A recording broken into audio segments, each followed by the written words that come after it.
Hello বন্ধুরা, আশা করি তোমরা সকলে খুব খুব খুব ভালো আছো। আর আমিও কিন্তু ভীষণ ভালো আছি। আর তোমাদের আগের ভিডিওতে বলেছিলাম যে আমি শিলিগুড়ি থেকে 3-4 কিলোমিটার আগে আমি স্টে করেছি রাত্রেবেলা। তো এবার আমাদের তো বেরোতে হবে, তো তাই জন্য আমরা খুব সকাল সকাল ঘুম থেকে উঠে গেছিলাম, কারণ আমাদের একটাই কিন্তু ওয়াশরুম ছিল। তো অনেকজন, আমরা 6 জন, এবার একটাই ওয়াশরুম, তো তাই জন্য আমরা খুব তাড়াতাড়ি উঠে ফ্রেশ হয়ে নিয়েছি। আর তোমরা এখানে দেখতেই পাচ্ছ এখানে মর্নিংয়ের ওয়েদারটা কত সুন্দর। আর এখানে কিন্তু সবাই নিচে নেমে গেছে, এবার আমি আর বুলটি লাস্টে নামছি। আর আজকে তোমাদের হোটেলের নাম আর ফোন নাম্বারটা দেখিয়ে দেবো। হোটেলের নাম ছিল মেরিগোল্ড হোটেল। আর এখানে 3টে ফোন নাম্বার দেওয়া আছে, এখানে ফোন করে নিলে তোমাদের বুকিং হয়ে যাবে এই নাম্বারে।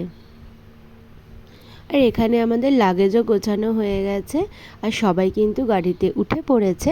আর আমি কিন্তু সামনে বসেছি। এবার আমরা 6টার মধ্যে গাড়ি স্টার্ট করে দিয়েছি, কারণ এখন আমাদের অনেকটা পথ যেতে হবে বলে।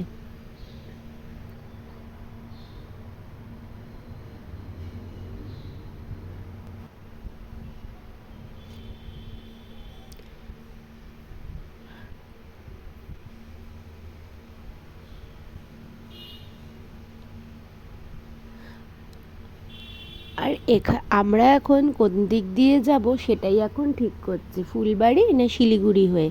তো আমাদের ম্যাপে কিন্তু দেখাচ্ছে শিলিগুড়ি হয়ে, তো আমরা তাই জন্য শিলিগুড়ি হয়েই কিন্তু যাচ্ছি।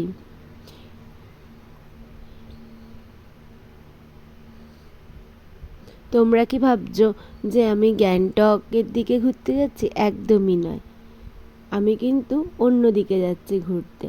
আর দেখো, যেতে যেতে রাস্তাতে একটা মনেস্ট্রি পড়েছে, আর মনেস্ট্রিটা কিন্তু দেখতে খুবই সুন্দর। সেখানে আর নামা হয়নি। অনেকটা পথ অতিক্রম করে আসার পর আমরা এবার সেবক রোডটা ধরে নিয়েছি। আমরা সেবক রোড দিয়েই যাচ্ছি এখন।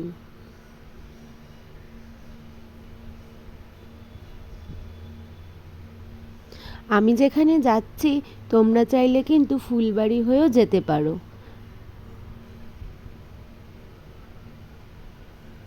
আর রাস্তায় দেখো কত হনুমান, তাই জন্য গাড়িটা কিন্তু খুবই আস্তে আস্তে চালানো হচ্ছে।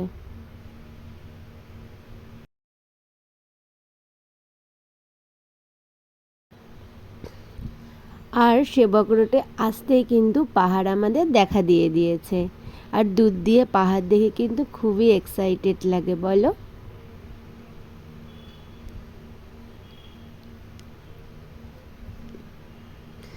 তারপরে ঠিক এখানে একটা রেস্টুরেন্ট দেখে আমরা সেখানে একটুখানি সকালে ব্রেকফাস্টটা করে নিয়েছি, কারণ খুব সকাল সকাল বেরিয়েছিলাম, তো তাই জন্য এখানে আমরা ব্রেকফাস্টটা করেছি।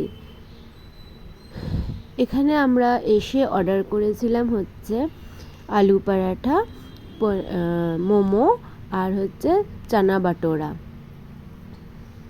আর এখানে আমাদের খাবার চলে এসেছে, যথারীতি সবাই পেট পুজো করতে বসে পড়েছে। তারপরে কিছুটা যেতেই এখানে সেবক কালী মন্দির পড়ে, তো আমরা এখানে গাড়িটা পার্কিং করে আর পুজো দিয়ে নিয়েছিলাম।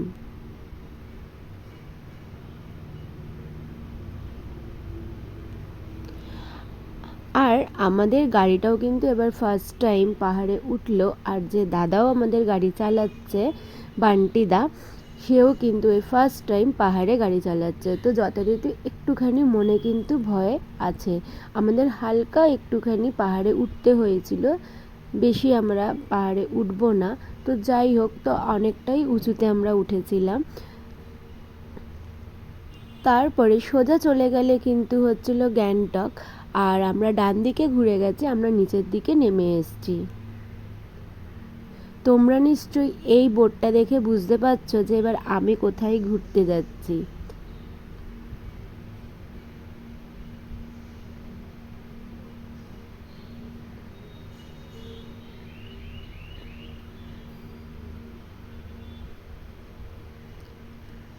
তারপরে এখানে একটুখানি গাড়িটা রেখে আমরা একটু ডাব খেয়ে নিয়েছিলাম। আর দেখো কি সুন্দর লাগছে চা বাগানটা। তারপরে আমরা চালসার মোড় থেকে অনেকটা রাস্তা অতিক্রম করে আসার পর চালসার মোড় থেকে আমরা কিন্তু চলে এসেছি মূর্তি নদীর সামনে এক রিসর্টে। আর এই রিসর্টটা আমার শ্বশুরের জানাশোনার এক কালিকের ছিল, তো তাই জন্য আমাদের কোনো প্রবলেম হয়নি রুম অ্যারেঞ্জ করার জন্য। ওনাকে কল করে বলতেই উনি আমাদের রুম ঠিক করে রেখেছিল। এবার আমরা রিসেপশনে এসে যা যা করতে হয় আমরা সেইগুলো রেজিস্ট্রেশন করে নিচ্ছি। আর চলো এবার তোমাদের রুমগুলো দেখাই। ফার্স্টে আমাদের এই রুমটা খুলে দিয়েছিল, আর অন্য রুমগুলো একটু পরিষ্কার করছিল বলে সেগুলো তোমাদের সঙ্গে আমি শেয়ার করিনি। এই একটা রুমে আমি তোমাদের সঙ্গে শেয়ার করছি, বাট রুমগুলো কিন্তু খুবই ভালো ছিল। আর ওয়াশরুমটা দেখো কতটা বড়। আর রিসর্টটার নাম ছিল পান্থনি রিসর্ট। এবার আমরা ফ্রেশ হয়ে খেতে চলে এসেছি।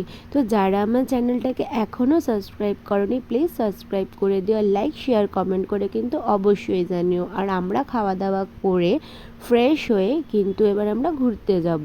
তো আমি কোথায় কোথায় ঘুরেছি সেটা জানতে হলে অবশ্যই কিন্তু আমার ভিডিওটা দেখতে হবে তোমাদের। তো চলো আমি আমার ভিডিওটা এখানেই শেষ করছি, আর নেক্সট ভিডিওতে দেখাবো আমি সেদিন কোথায় ঘুরতে গেছিলাম। আর এখানে আমি চলো ভিডিওটা শেষ করছি, টাটা।